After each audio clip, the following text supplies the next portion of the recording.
Bom, aqui estamos nós mais uma vez para compartilharmos a palavra do Senhor. Palavra que é viva, que é eficaz, que é mais penetrante que espada alguma de dois gumes, que penetra até a divisão da alma e do espírito, das juntas e medulas, e é apta para discernir os pensamentos e intenções do coração. Abra sua Bíblia no Evangelho de Mateus, capítulo de número 24. Leremos dos versículos 35 até o versículo de número 44. Mateus 24,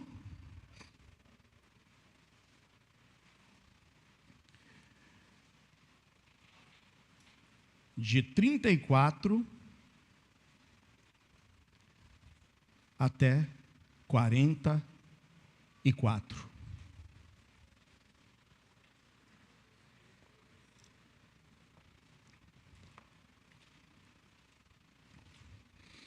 Em verdade vos digo que não passará esta geração sem que todas essas coisas aconteçam. O céu e a terra passarão, mas as minhas palavras não hão de passar. Mas daquele dia e hora, ninguém sabe, nem os anjos do céu, mas unicamente meu Pai. E como foi nos dias de Noé, assim será também a vinda do Filho do Homem. Porquanto assim como nos dias anteriores ao dilúvio, comiam, bebiam, casavam e davam-se em casamento, até o dia em que Noé entrou na arca, e não o perceberam, até que veio o dilúvio e os levou a todos. Assim será também a vinda do Filho do Homem. Então, estando dois no campo, será levado um e deixado o outro. Estando duas moendo no moinho, será levada uma e deixada a outra. Vigiai, pois, porque não sabeis a que hora há de vir o vosso Senhor. Mas considerai isto: se o pai de família soubesse a que vigília da noite havia de vir o ladrão, vigiaria e não deixaria minar a sua casa. Por isso, estai vós preparados também, porque o Filho do Homem há de vir, a hora em que não penseis. Vamos orar mais uma vez? Bendito Deus e Pai do nosso Senhor Jesus, nos achegamos mais uma vez à Tua presença através da oração, para, ó Deus, louvarmos, bendizermos o Teu santo nome. Tu és merecedor de toda a honra e toda a glória. Recebe o nosso louvor, recebe a nossa adoração. E humildemente agora pedimos a Ti, que por intermédio do Teu Santo Espírito, possamos, ó Deus, agora, observar a Tua palavra e permitirmos que Ele instrua a mim que apresentarei a palavra, mas também toque a cada coração que hoje recebe a Tua palavra. Que saiamos daqui edificados e transformados por essa palavra viva. É a oração que fazemos em nome de Jesus. Amém. Amados, estamos nessa série de mensagens cujo título é A Caminho da Pátria Celestial. Já aprendemos nessa série de mensagens que a existência da pátria celestial, ela é certa, ela é segura. Já vimos que muitos dos heróis, grandes homens e mulheres do passado, viveram nessa esperança, na esperança da pátria celestial. Nós vimos que o próprio Senhor Jesus anunciou a existência dessa pátria celestial. E os apóstolos ensinaram nada mais, nada menos do que também a certeza e a segurança dessa pátria celestial. O apóstolo Paulo chegou ao ponto de dizer: olha, para mim o viver é Cristo, mas o morrer é ganho. Porque se eu partir dessa vida, eu estarei me encontrando imediatamente com o meu Senhor. Onde? Na pátria celestial. O próprio Senhor Jesus disse àquele ladrão preso naquela cruz ao seu lado. Enquanto um praguejava, blasfemava, o outro se arrependia dos seus pecados, se dirigia a Jesus dizendo: eu sei que eu sou merecedor de aqui estar, você também, rapaz. E como é que você não respeita esse que está aqui, em quem não há culpa alguma? E ele se volta para Jesus e diz: lembra-te de mim quando entrares no teu reino. Qual foi a resposta de Jesus? Hoje mesmo estarás comigo no paraíso. Irmãos, a existência da pátria celestial é certa e segura.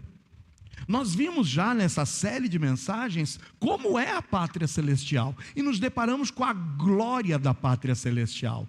A glória descrita no livro de Apocalipse, nos portais, nos fundamentos, na estrutura da cidade, magnífica, gloriosa. Mas vimos que toda essa glória é em razão do próprio artífice, do próprio construtor, que é Jesus, que é Deus. Então, se Deus é glorioso, se Jesus é glorioso, o que dizer da pátria onde eles habitam hoje? Tão gloriosa como aqueles que a fizeram.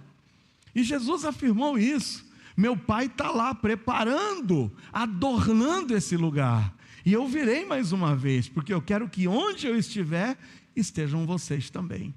Nós já aprendemos tudo isso sobre a pátria celestial, e aprendemos também que há duas formas de nós podermos ir a essa pátria celestial, de podermos desfrutar de toda essa glória, de sermos cidadãos da pátria celestial, que buscam, que esperam, que anelam, que desejam essa pátria celestial. E nós vimos que a primeira forma de lá chegarmos é através da morte, porque aquele que morre em Cristo, aquele que morre salvo, remido, lavado pelo sangue do Cordeiro, porque um dia arrependeu-se dos seus pecados e creu em Jesus Cristo, esse já tem o seu passaporte garantido para a pátria celestial. É lá onde estão os nossos entes queridos esses que partiram nessa esperança e nessa fé. E um dia nós encontraremos com eles, seja pela morte ou seja pelo segundo evento. O segundo evento que nos garante a entrada à pátria celestial. E esse grande evento se chama o arrebatamento. Amém ou não? Aguardamos essa bendita esperança. E por falar em arrebatamento, mais uma vez eu quero reforçar que o arrebatamento é uma doutrina contida dentro da nossa visão batista, dispensacionalista.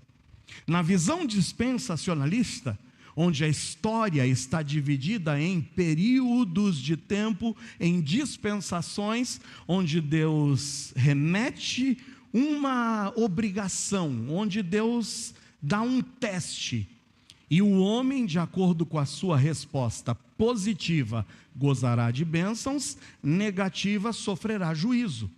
E Deus vem testando o ser humano em várias épocas, em várias dispensações.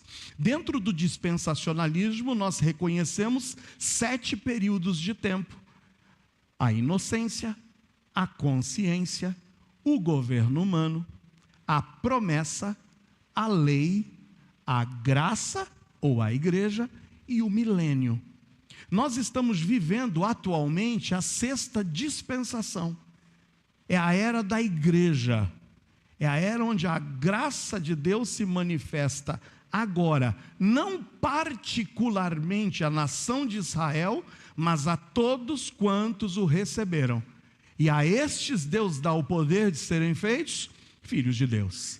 E quando nos convertemos, quando nós atendemos esse apelo e esse convite de Jesus, nós nos tornamos parte e participantes desse período, aguardando o arrebatamento. O arrebatamento, irmãos, é necessário. Por que o arrebatamento é necessário? E aí é que eu lhes digo que a visão dispensacionalista do arrebatamento, ela é bíblica e necessária. Por quê? Porque o arrebatamento se faz necessário para que a promessa de Cristo seja efetivada. Eu sei que existem outros movimentos religiosos, eu sei que existem outras igrejas cristãs que não acreditam num arrebatamento, ou seja, no fato de Jesus vir, tomar os salvos e os levar para os céus, sem que pise nessa terra, mas que convoque esses salvos para que vão aos céus para gozar das bodas do Cordeiro, daquele grande encontro com Jesus.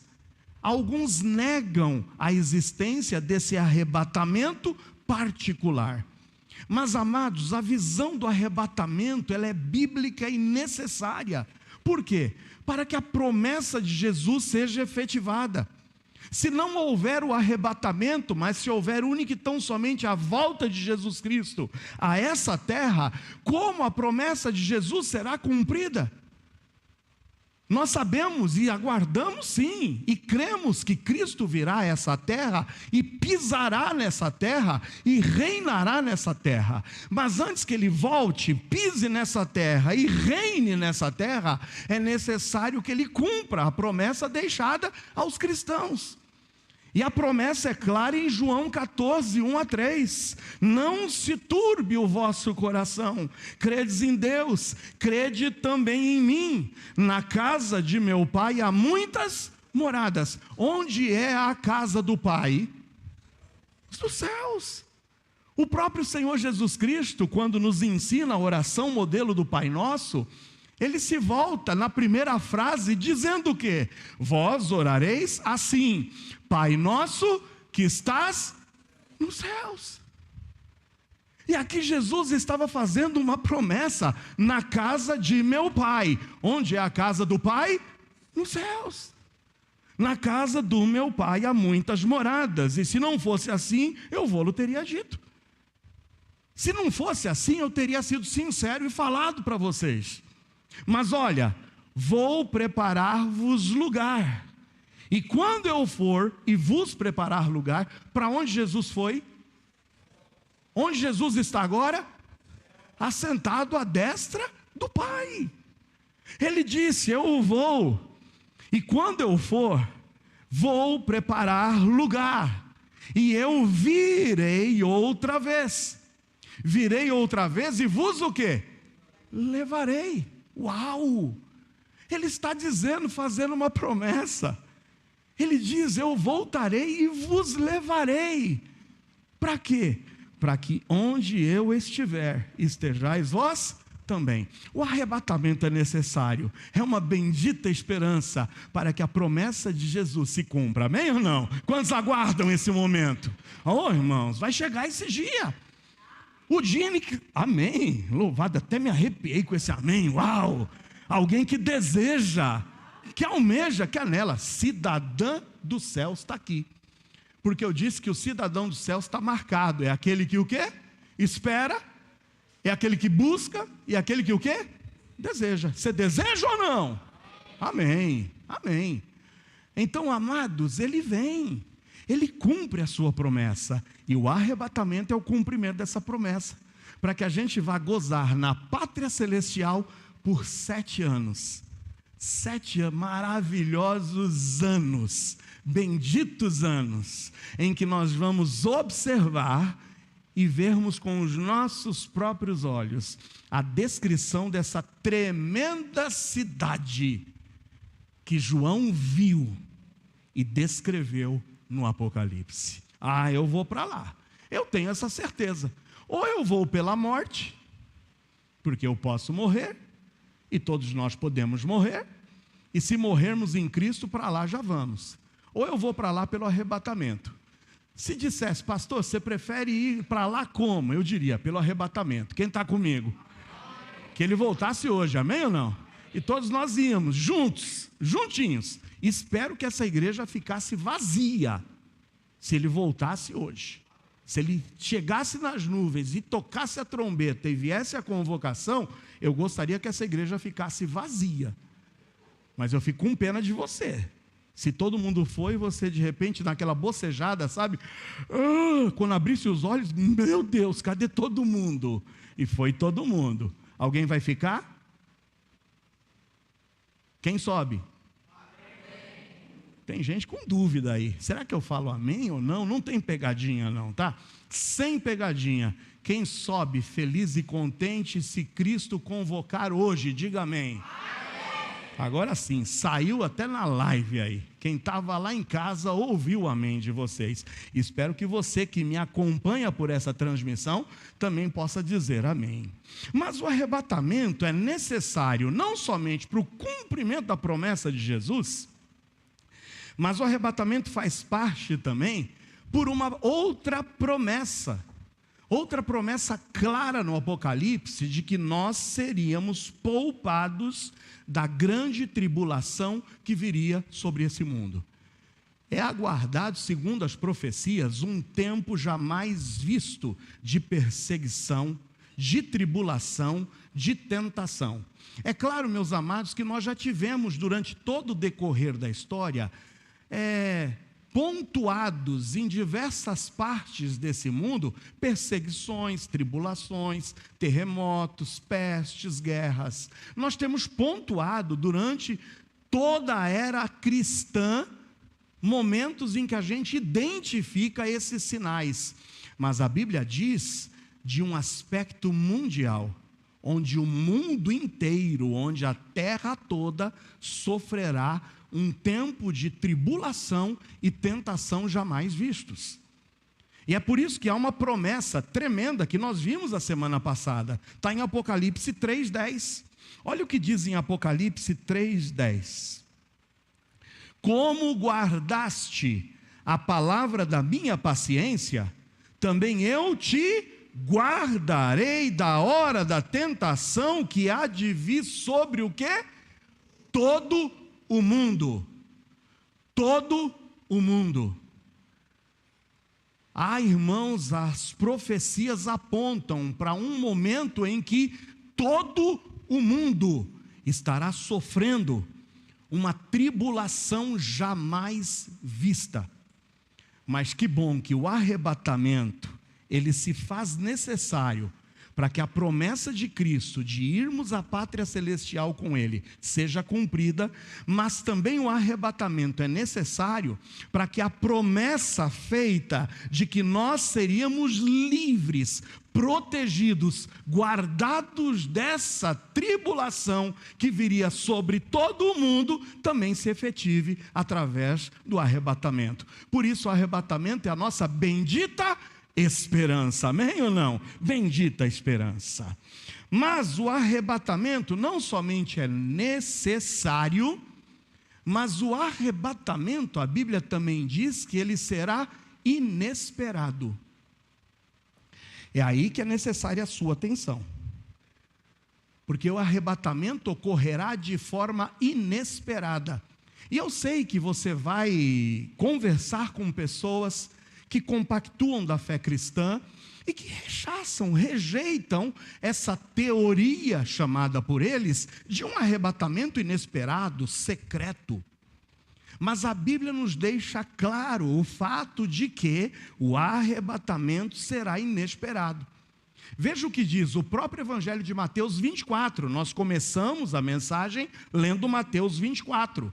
Volta lá em Mateus 24 e veja o que está escrito dos versículos 36 a 39. Em Mateus 24, de 36 a 39, está escrito: mas daquele dia e hora, ninguém sabe, nem os anjos do céu. Não vai nem adiantar você falar: será que um anjo vem me avisar aqui? Nenhum anjo do céu sabe daquele momento. Não adianta você ficar querendo, consultar anjos. Não adianta. Nem anjos sabem, mas unicamente meu Pai. E como foi nos dias de Noé? Presta atenção nesse texto. Eu não sei se você já tinha lido esse texto com essa riqueza de detalhes, mas presta atenção comigo. Vai lendo comigo pausadamente. Como foi nos dias de Noé, assim será também a vinda do Filho do Homem. Comparação. Como foi nos dias de Noé, assim será a vinda de Jesus. Qual é a particularidade que Jesus nos apresenta dos dias de Noé com o dia da sua volta. 38. Porquanto assim como nos dias anteriores ao dilúvio, comiam, bebiam, casavam e davam-se em casamento, estavam vivendo uma vida tranquila, corriqueira, gozando dos seus prazeres, comendo, bebendo, se divertindo, festas, tudo mais. Vida cotidiana sendo tocada, casamento, divórcio, novo casamento, casando agora, descasando depois, tudo estava correndo tranquilamente nos dias de Noé. E aí o que aconteceu? Tudo isso estava acontecendo corriqueiramente, cotidianamente, até o dia em que Noé entrou na arca. Eu sei que vocês já se depararam com filmes, com desenhos, com fábulas, dizendo, né? Noé falando, estou entrando, hein? É a última chance, quem vem comigo? É a última chance, hein? Eu vou fechar a porta, hein? Eu vou fechar. E o pessoal tirando o barato dele. A gente não ouve isso, sempre. Mas olha que interessante, você consegue imaginar que entrou aquele bando de animais, pelo menos dos animais limpos, eram 7 pares de cada animal limpo, e mais 1 par de cada animal sujo. Pega esses detalhes, não era pouco bicho não, hein? Era muito bicho. Bichos grandes, bichos pequenos, e vocês acham que os bichos entraram na pontinha do pé, né? Como que bicho caminha? Era ali, ó. O cavalo estava lá, e estava indo. A vaca entrando e... A cabra estava lá, mé. O gatinho mais meigo, opa, ouvi miado por aí também. Mas era aquela bicharada entrando. Irmãos, não foi de fininho, não foi na calada da noite. Mas a movimentação estava acontecendo. Mas sabe o que as pessoas estavam fazendo? Curtindo a vida adoidado. E não dando atenção a Noé. E a nada do que estava acontecendo. E aí o versículo 38 no finalzinho diz, até o dia em que Noé entrou na arca. E olha o 39, grifa isso. No 39 diz que não o quê? Como não perceberam, irmãos? Com toda aquela bicharada entrando, como que não perceberam? As coisas estão acontecendo hoje em dia. Eu dei para vocês aqui só uma pitadinha do que está acontecendo. Onde que você está que você não está vendo? Que tem um Supremo Tribunal Federal querendo aprovar a morte de bebês até 12 semanas. Onde você está que você não está percebendo isso? Em que mundo você está que você não está observando que eles estão lutando para legalizar as drogas? Alô, você está aqui nessa terra ou não? Sabe o que estava acontecendo? Tudo isso, o rebuliço. Tudo que Noé havia advertido estava acontecendo. Mas o versículo 39 diz, não o perceberam. Sabe que hora que eles foram dar conta? Cabrum! Quando a água começou a cair. Eita, o que é isso? Aí já era tarde demais, gente. Porque quem fechou a porta daquela arca não foi Noé.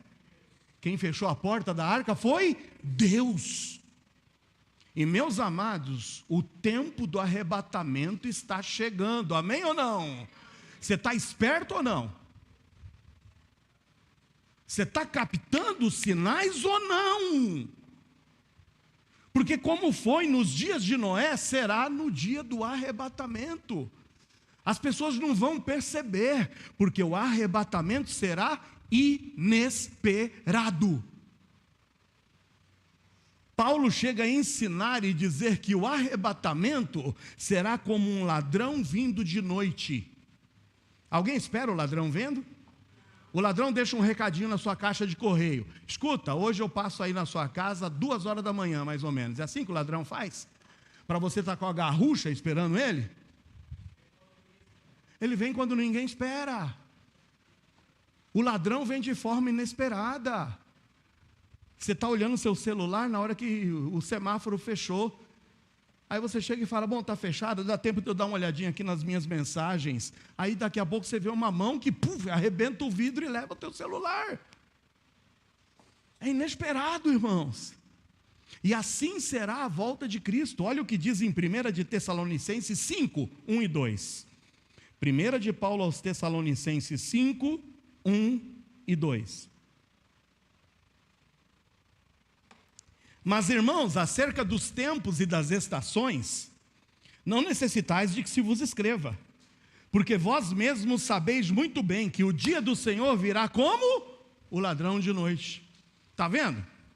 Amados, eu disse que, em primeiro lugar, o arrebatamento é necessário. Por que o arrebatamento é necessário? Para que a promessa de Jesus de nós gozarmos da pátria celestial seja efetivada, e para que a promessa de Deus e de Jesus, de que nós seríamos livres desse tempo mundial de tribulação, também se efetivasse. O arrebatamento não somente é necessário, mas o arrebatamento será inesperado. Inesperado. A hora em que ninguém estiver esperando, como foi nos dias de Noé, na bebedeira, na festança, curtindo a vida adoidado, até que cabruns. O que aconteceu? E quando acordaram para a vida já era tarde, porque a oportunidade passou. É por isso que Paulo diz, quando escreve aos Coríntios, se hoje ouvirdes a sua voz, não endureçais os vossos corações. Não deixa para amanhã, não fique empurrando tua vida com a barriga. O arrebatamento pode ser hoje, pode ser amanhã, pode até ser mais tarde, mas o arrebatamento ocorrerá.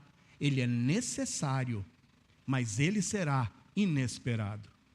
Mas eu digo em terceiro lugar, que o arrebatamento será seletivo. Seletivo. Olha o que diz no mesmo Mateus 24, está lá aberto ainda? Olha o que diz em Mateus 24, 40 e 41. Em Mateus 24, 40 e 41 diz, então estando dois no campo, será levado um e deixado outro. Estando duas moendo no moinho, será levada uma e deixada outra. Irmãos, muitos que têm uma visão diferente da dispensacionalista, ironizam o fato de filmes como Deixados para Trás. Você já assistiu? Nós já vimos até aqui um desses filmes em um dos nossos e-bag flicks. Mas você já viu os filmes Deixados para Trás? Tem alguns cristãos que ironizam. Ah, sabe, tem gente que engole aquele negocinho de um arrebatamento onde vai uns e ficam outros. Não é ironia, gente. Só faltou aqui a palavra para trás. Porque Jesus disse exatamente isso: dois estarão no campo, será levado um e deixado para trás o outro. Estando duas moendo no moinho, será levada uma e deixada para trás outra. O arrebatamento é seletivo.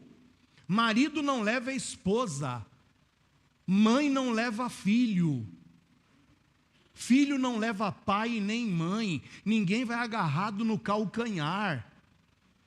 Você não vai por causa da fé do teu pai ou da tua mãe, jovem. Você vai se você manifestar a sua própria fé em Jesus. Lá em Romanos 14, 12 está escrito, cada um de nós dará contas de si mesmo a Deus. Amém ou não? Você já fez sua decisão pessoal?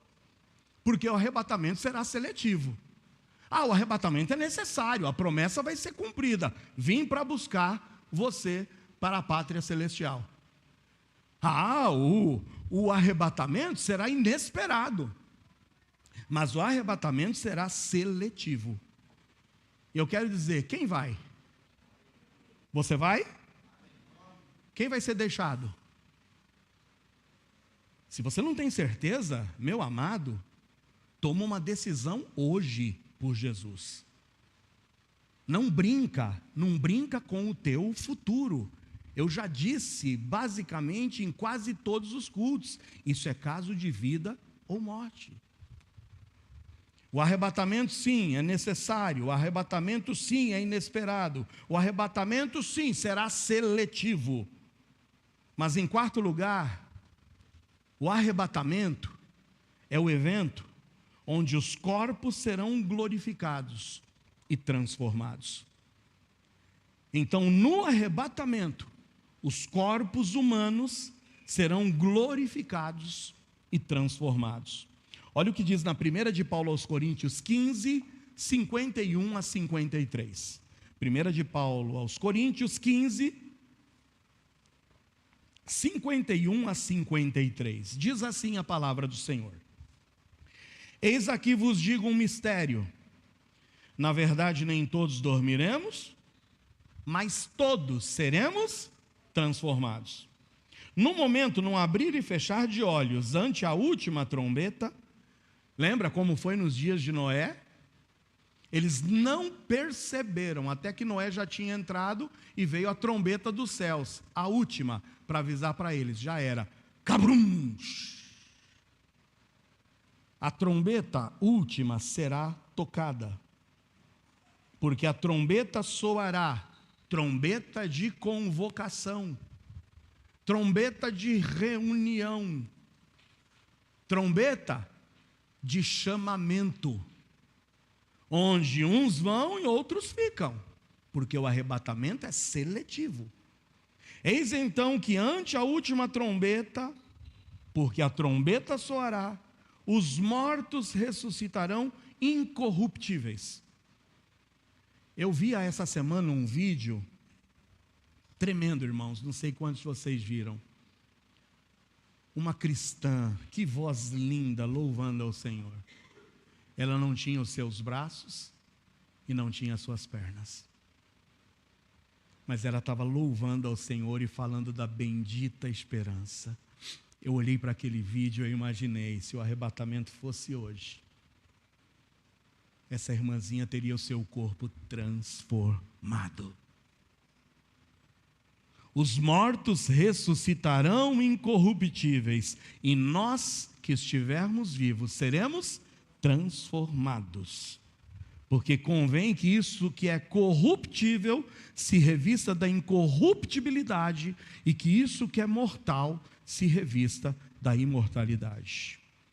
O arrebatamento vai inaugurar esse período glorioso de vidas e corpos transformados, de todas as limitações do corpo humano sendo desfeitas, de todos nós com um corpo glorioso e incorruptível, nos encontrando com Jesus nos ares, para que a promessa da pátria celestial seja cumprida. E eis então que nós passaremos 7 gloriosos anos gozando dessa pátria celestial.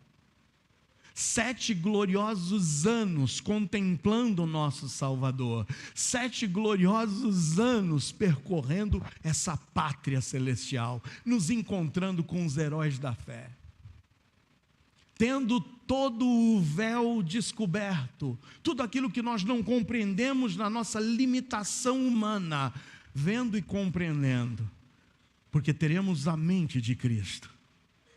E meus amados, enquanto nós gozarmos esses 7 anos de glória na presença do Senhor, eu lamento lhe informar que aqueles que foram deixados para trás viverão os 7 piores anos da história da humanidade.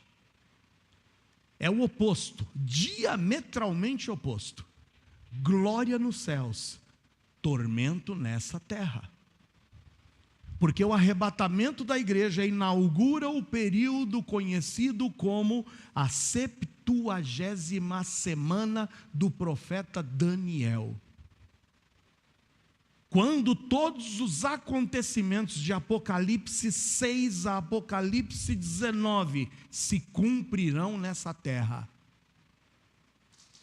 Quando os selos serão abertos, os 7 selos, quando as 7 trombetas de juízo, essas de juízo, serão tocadas, quando 7 taças da ira de Deus transbordarão.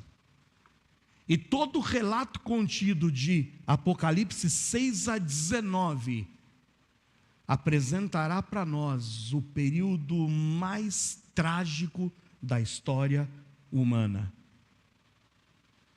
Por isso que você precisa se preparar. Primeiro você que já está pronto. E tem gente pronta aqui? Tem? Você está pronto? Amém ou não? O arrebatamento podia ser hoje? Você sobe? Está tranquilo? Lavou o seu coração no sangue do Cordeiro? Se arrependeu de fato dos seus pecados? Porque agora é o tempo do arrependimento. Mais tarde será o tempo do remorso. O arrebatamento vai convocar pessoas arrependidas. E o arrebatamento revelará o período dos que estarão com remorso. Remorso por não terem se arrependido a tempo. Mas olha, o arrebatamento é claramente exposto em Apocalipse. Olha que figura linda em Apocalipse 4, 1 a 4. Abre lá em Apocalipse 4, 1 a 4.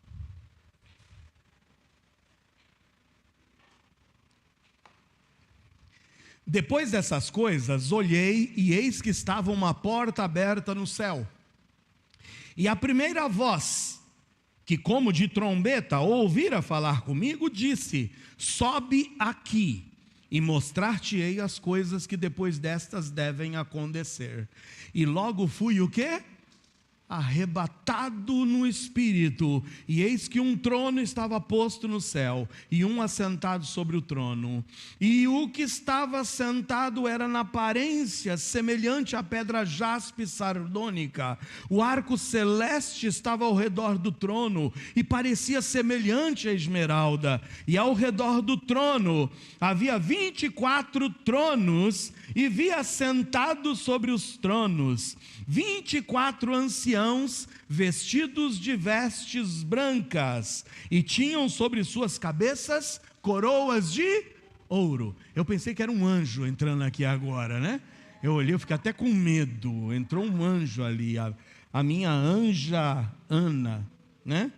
Traz água, traz lencinho de papel para o pastor. Daqui a pouco eu vou pedir um pedaço de pizza também, né? Não sei se tem, mas vamos lá. Olha que quadro lindo.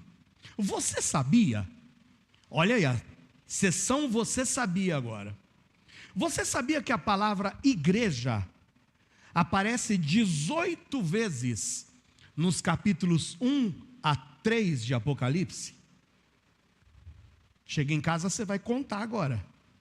Você vai ter que ler os 3 primeiros capítulos e vai sublinhando as vezes que aparece a palavra igreja. A palavra igreja aparece 18 vezes nos capítulos 1 a 3. E você sabe quando é que a palavra igreja vai aparecer de novo?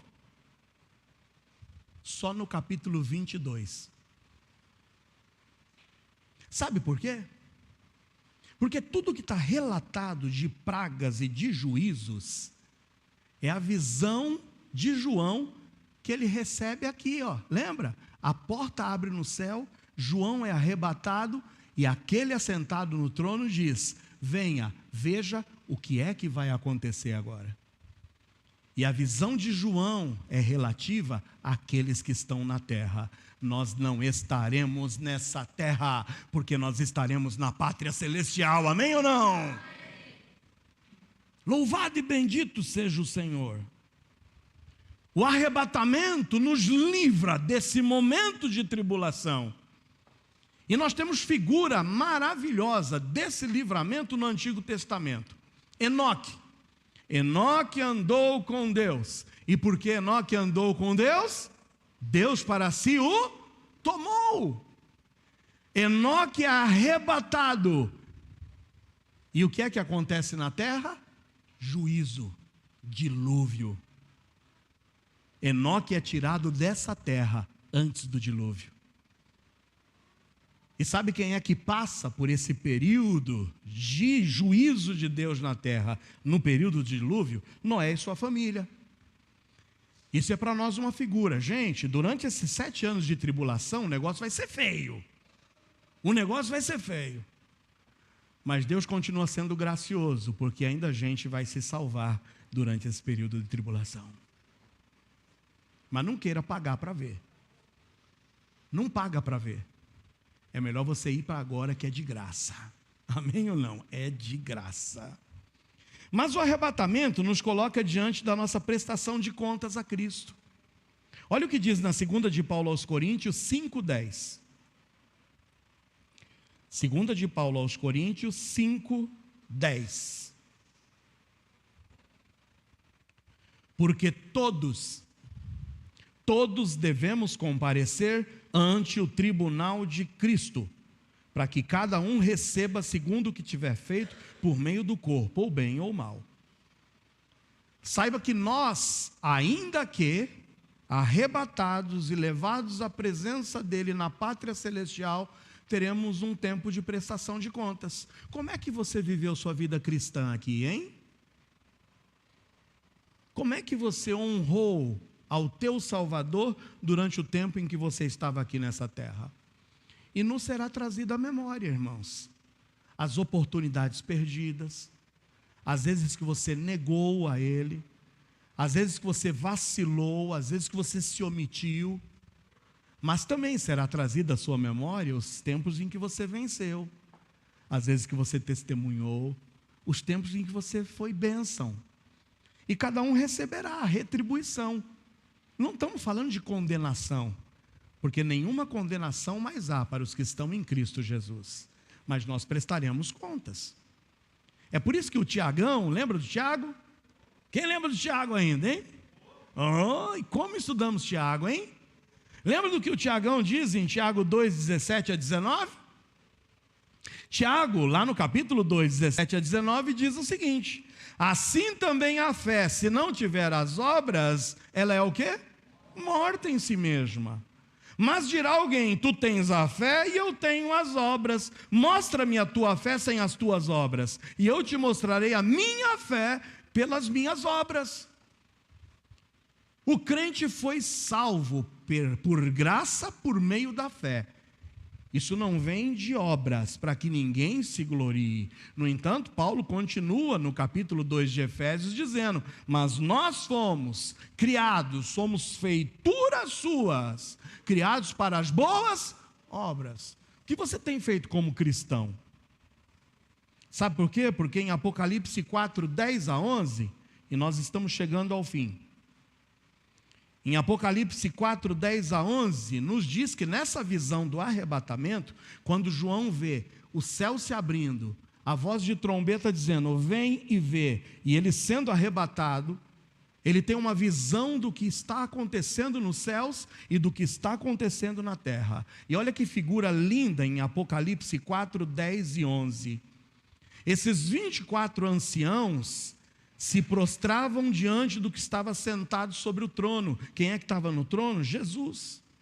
E adoravam o que vive para todo sempre, e lançavam as suas coroas diante do trono, dizendo: digno é, Senhor, de receber glória e honra e poder, porque tu criaste todas as coisas e por tua vontade são e foram criadas. A Bíblia claramente fala que as tuas obras feitas, não para a salvação, mas as tuas obras feitas por intermédio da sua salvação, porque você é salvo, te dá coroas.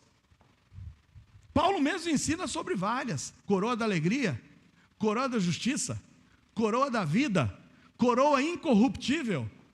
Paulo ensina sobre todas essas coroas, e essa figura no céu dos 24 anciãos, olha que figura linda, 24 é a soma de 12 mais 12.